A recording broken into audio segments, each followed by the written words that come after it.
Investigating MrBeast. I investigated MrBeast, who is recently accused of making $23 million with insider trading and scams. I wanted to know the full story, so I reached out to everyone, from researchers to crypto projects, even to MrBeast himself. And let me say, the story is more complicated than you think. I want to be clear. What MrBeast did, what his team did, is shady. But what we care about is related with crypto again. Did he cross that bright red line from shady to illegal scam? And contrary to what Twitter says, I don't think that's an easy answer. Instead, I think the answer will depend on you. If you love MrBeast, there will be an explanation at every turn and a scapegoat. But if you hate MrBeast, what I'm about to show you will seem unethical and like a clear abuse of fame for money. So I think there's an audience neutral to MrBeast. This story is difficult, but I want to make you aware whether you love MrBeast or hate MrBeast of two more things which matter. First, I have gone to MrBeast's team to try to fact check this story extensively, and they declined to fact check or comment on my many questions. Instead, they gave me a statement which we will get to. Secondly, I have a bit of history with MrBeast. I interviewed and spoke positively about him in the past, but also his new co-founder is suing me, and his other co-founder threatened to sue me. So you can make of that what you will. As always, I just want to let you know where I'm coming from, and I've tried to get all sides of the story. We're going to start with the major allegations against MrBeast and build on those. They come from two sources. Firstly, an investigation by Soma XBT, which claims MrBeast made $10 million by backing low-cap crypto tokens, which are down 90%. And the second investigation comes from a group of 5 people who investigated MrBeast and found $23 million in profits from, quote, scams, shady deals, and his network. Now, there are a lot of crypto projects they go over, and I want to be clear. Some of these allegations I agree are bad. Others I think are actually worse than have been reported. And still other allegations I simply disagree with them on. So we're going to start with what I don't agree with. According to the report, Chain Monsters, or PMON, is a project which KSI promoted heavily. MrBeast did not. But MrBeast did get in the pre-sale and make a lot of money. And thus, the conclusion is made, it's highly likely. Oh, come on. Why is he got involved like that? MrBeast made an investment from that insider information of KSI's promotional deal. But there's simply no evidence provided of this. I have the same thoughts about JigStack, another coin which KSI promoted. And the conclusion is, though MrBeast did not officially follow JigStack, in his network, KSI was involved in promoting JigStack. From this information, MrBeast invested and made a large return. Here again, there isn't concrete proof. Now I asked KSI and Logan Paul involved with MrBeast now, so they are coming out now. The team who wrote this piece, and the lead author, Casper Vanderlook, told me, quote, having known MrBeast's having a very strong connection with KSI, it's basically highly probable he was vested as a result of KSI. Probable? No concrete evidence, just going off probabilities. But he's just racing now. With that, and I'm going to toss those probabilities aside. I think they reach too far. Instead, I'm going to stick with what we can prove happened. Luckily, the biggest claims in this report, the biggest money makers, are much better supported by evidence. Starting with Super. This is the project MrBeast is alleged to have made the most amount of money on, over $10 million based on a pre-sale of $100,000. As for evidence, we have leaked screenshots showing MrBeast telling Super's founder that he can do $100K. Then we have a wallet that both investigations trace to MrBeast, sending $100K to the pre-sale it's not a good look. wallet. And then we have the same wallets getting millions of these Super tokens in a period of unlocks, which were almost all sold aggressively. Now, why is this bad? Well, MrBeast is obviously hugely influential, and he publicly associated himself with the project twice. Once on March 3rd, 2021, he responded to a tweet with eyeball emojis. And then he interacted a second time on May 12th, 2021. This is much worse. The founder, Elio Trades, had tweeted, there's a gem sitting there on the market at eye-watering prices set to explode during the DeFi Summer 2.0. MrBeast's response, Super? But what he doesn't say is that he'd already purchased a huge stake in Super at this point, and on the day that he's tweeting, he was selling tokens, allegedly. Not only that, he had been selling tokens and continued to sell tokens. In the 72 hours after the May 12th tweet, MrBeast sold about $200,000 worth of these tokens. And remember the context. He's responding to the founder of the coin discussing a gym at eye-watering prices that's going to explode during the summer. And MrBeast's response is the coin he's selling. So publicly, it's signaling, hey, Super is this undervalued coin, and privately, MrBeast allegedly sold. Now, I ran these wallets by MrBeast, as well as the accusation, but I didn't get a reply. Instead, I got a heavily lawyered statement from a spokesman, who I'm going to warn you is about to complicate things. Quote, these investments were made and managed in consultation with industry experts to ensure full compliance with all appropriate rules and regulations. The wallet is not owned or managed by Jimmy, but rather a fund led by respected and sophisticated managers. The fund closely evaluated and scrutinized hundreds and hundreds of opportunities, which resulted in several investments. Some have been more successful, others less, and others still works in progress. The fund's investment strategies apply the same rigorous standards as many other experienced investors in the field. Now, I have a lot of questions, but the big thing is Jimmy denies doing any of the trading or managing the trading and blames it on a fund. So I asked some obvious follow-up questions. What is the name of this fund? Who are the industry experts? And what rules and regulations were followed that allowed you to tweet about a coin while your fund is selling? I didn't get a response. It's worth mentioning the spokesman is Matthew Hiltzik, a well-known crisis I thought they said he got a response from MrBeast. management consultant. Thankfully, online, there still The thumbnail. are a number of clues we can follow to try to find the right person for this fund. The reason most people link MrBeast to this wallet we've been tracking is mostly based on a tweet by MrBeast saying he bought a specific CryptoPunk, which belonged to an account which goes by Wu-Tang Clan.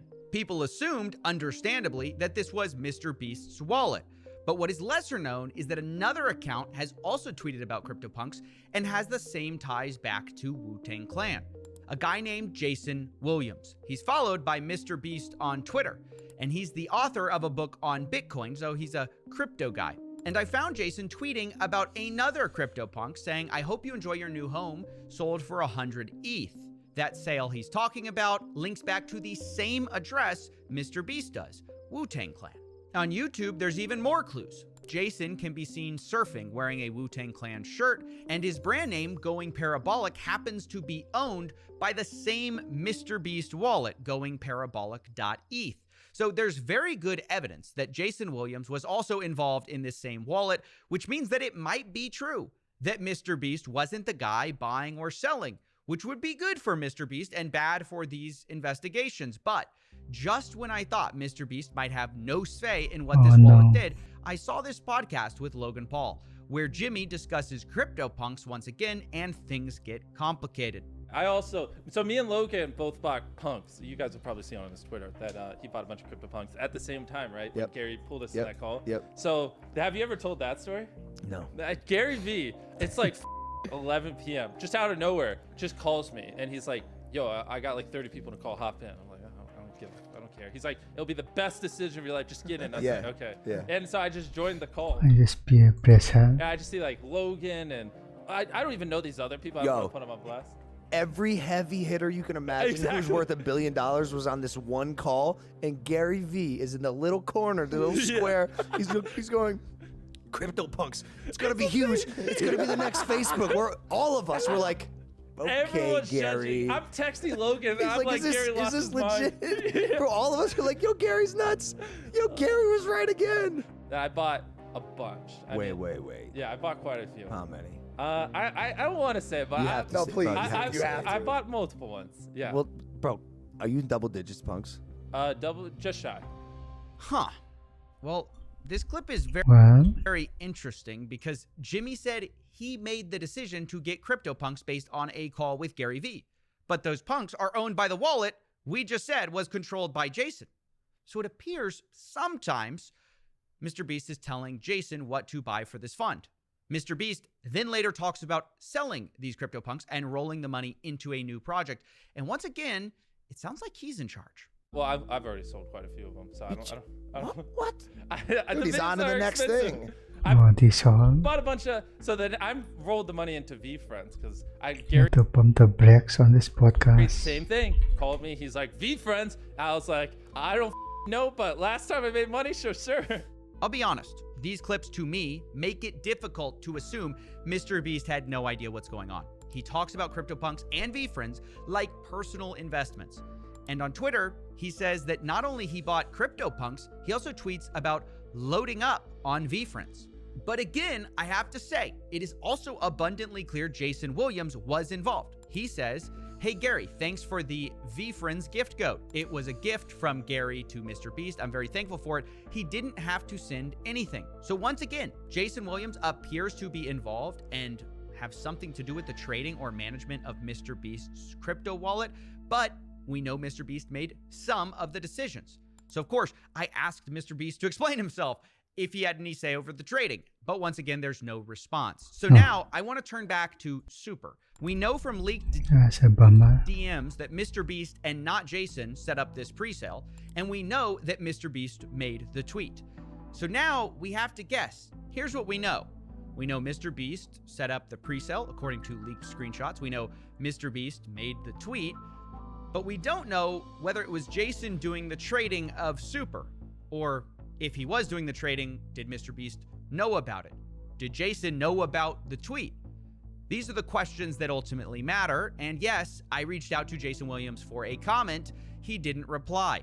I did, however, get a hold of Elio Trades, who is the founder of Super, and he insisted that MrBeast's tweet was not a part of a deal for promotion. But you should know, he also mentions how of course he's going to say that. upset he was with how presale investors sold their tokens, saying most of them sold, including MrBeast. So those are the facts. MrBeast gets involved in a presale, for some reason tweets at this project twice, one time on the day his fund is selling tokens, where he seems to imply that they're undervalued. In total, he's alleged to have made $11 million with this deal, according to the report. So yeah, that's really bad. Now we're going to turn to another allegation, which is about Earn, or Eternity Chain.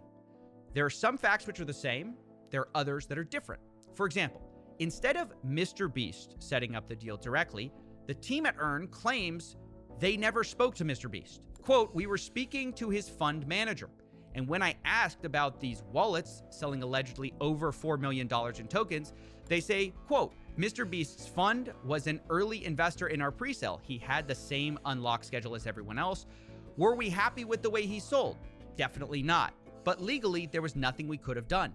And then, just like with Super, they claim they didn't ask for a promotion of the project, but that MrBeast decided to comment once himself anyways. On March 9th, 2021, MrBeast responds to Eternity Chain saying, "This one will be hype." Emoji. It's worth noting, once again, about 24 hours before saying this fund wallet purchased over $100,000 of Earn tokens in addition to the presale. Now, what is different about Super is that MrBeast's name was put publicly on the Eternity Chain website. On their investors and partners page, you might be asking, well, which is it? Is he an investor or a partner? And the answer is both. He got into the presale, and the Earn team also claims that he partnered with them for an NFT drop. He knew it all Supposedly, along. it was a charity drop and a normal NFT drop. Now, the charity drop specifically did happen in association with one of MrBeast's projects, Team Seas, saying, quote, "All proceeds will go towards cleaning up the seas around the world." This was early November 2021. Then the official Team Seas account posts it on November 3rd, 2021, quote, "What an awesome crypto collaboration in support of the team." Then the CEO of Eternity Chain, Nick Rose, confirms in Telegram that the drop is supported by MrBeast, saying, Earn and ETH tokens will be accepted for the charity auction, which was slated to last 2 months. Now, the reason I'm sharing all of this is because 1 month into this 2-month charity auction on November 30th, 2021, the Rocket Fund or Beast Fund or whatever you want to call it starts selling huge amounts of this Earn token. Allegedly, they sold over $2 million, while the charity itself was still going on. Now, I know that sounds horrible. It looks horrible. It is horrible. Although I have to tell you, personally, I don't think this was a master plan to pump a coin with a charity auction. If it was the plan, it was a bad one because the NFT auction was ultimately a flop. But do I also think it doesn't matter because regardless of your intentions, selling tokens within a month of your 2-month charity auction is wrong, stupid, and unethical? Yes, I think that as well. Because in case you forgot, MrBeast is the charity guy whose name is on the website. It isn't a fund. It isn't a crypto rocket fund. It's MrBeast's branding. I even asked the Earn team about this, saying, quote, why did y'all list MrBeast instead of Rocket Fund in your partners' investors? Was that discussed? They say, quote, we listed him, MrBeast, as a partner, and quote, yes, they accepted that. So according to the Earn team, MrBeast knew or should have known that his name was on the line for this investment and partnership. And yet, this fund, his fund, whatever you want to call it, sold tokens 1 month after starting a 2-month NFT auction for charity. To be fair again, though, it's hard to oversell how bad this NFT auction did. I have found only one NFT that appears to have sold here, but the bids were made in the Earn token, which the fund was selling, and the actual sale of the NFT didn't happen until after the fund sold in November 30th. The transfer happened in December 23rd. So of course, I went to MrBeast directly to answer this and see if there was some more context they could provide. There was no response other than the statement we've already read from MrBeast that he did not control the trading. Although again, that isn't a really satisfying answer because we've established MrBeast would sometimes direct what to buy and sell to this fund, like CryptoPunks. Personally, like I said, I don't think this was a pre-planned scheme, but regardless of intentions, if you're the charity guy, you support a charity, it flops while your fund makes millions of dollars in profits because it's selling the same Earn token people could bid on the charity with, that just is awful. And you should feel awful about it. Look, now I want to move on from that to talking about our final token, XCAD. This is a token you may remember from our investigation into MrBeast's business partner, KSI, but unlike KSI, MrBeast was not promoting it a lot on Twitter. In fact, the only reason we know MrBeast was in the presale is that there were several articles about it bragging about that fact. Once again, MrBeast's name was used to promote this instead of the fund itself. And internally to investors, I have to say, this built up a lot of excitement, not just because MrBeast is a huge name, but because XCAD had what's called creator tokens. So the idea to some investors is that, well, if they're investing MrBeast and KSI, what if they were ever to launch creator tokens? That would be massive. And I bring this up because some people might ask, like, what do these affiliations, how do they impact people buying these projects? And the answer from what I've seen is they actually do impact it quite a lot because people are anticipating like further involvement. And also the idea is like they must not be investing unless they're long-term holders. You can see this in the Telegram chat. It became so common that in the XCAD community, one of the admins says, here we go again, another community member asking if there's any possibility of a MrBeast KSI token. And meanwhile, by the way, as that's happening, as the investors are hoping for these creator tokens and that they're imminent, behind the scenes, something entirely different had been happening. Like with Super and Earn, MrBeast's fund sold a lot of their XCAD early in 2021 rather than holding their tokens. And this was surprising to even the founder of XCAD himself, Oliver Bell, who said they told him they were going to do the opposite. He tells me, quote, hey, so MrBeast reached out to me during our pre-sale raise. A group was set up with his team and we had a call with his team and they said they liked the concept. There was no strings attached to the investment. They did, however, want a lot bigger ticket than what I offered them, which I'm glad I did not fulfill. We discussed not just flipping this token as this can damage projects if people have decent sized tickets. It was my understanding we were aligned on this. However, after listening to which XCAD performed well, there was heavy dumping from a wallet linked to MrBeast's team. I got in contact with them immediately and asked them why they were selling like this. Now, Oliver later claims this discussion about flipping tokens and them being aligned about the fact they're not going to flip these tokens so quickly was with Jason.